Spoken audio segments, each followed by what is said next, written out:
nako, sir. Iba talaga yung trip nyo, no? Oh, di ka ba nag-e-enjoy?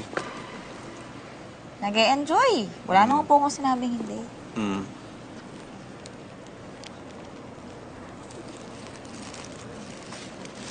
Five kids? At pareho daw tayo. Sir. Pwede ba? Kalimutan na natin yung chinika ni Madam. Di naman totoo yun. For sure, gusto lang nang bumalik tayo para may bayad na siya next time. Pero hindi naman lahat ng hula nagkakatotoo. Yes. But I'd like 5 kids. Talaga, sir? Hmm. I talked to Mia about it once. She said she only wanted 1. Sabi ko mahirap. I was an only child growing up, so it was lonely.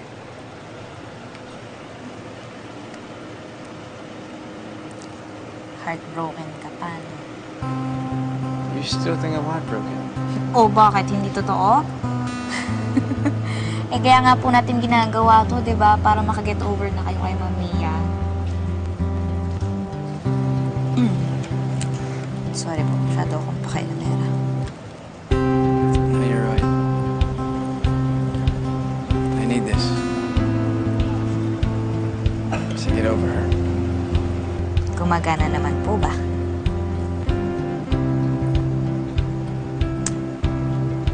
I can't say yet.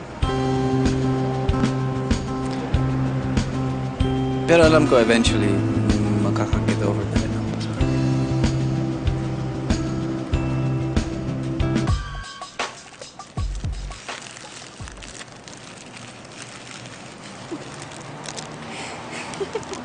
O bakit? Ba't ka natatawa sa bike? Kasi po, ang bike, parang relasyon lang yan. Pwede mong gamitin mag-isa.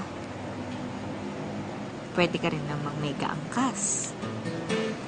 Pero, kahit umalis na yung inangkas mo, aandar ka pa rin. Actually, mas mag-e-enjoy ka pa nga kasi magaan na magpedal. Diba? Tapos, mag-iintay ka na lang hanggang sa may gusto ka na ulit lang.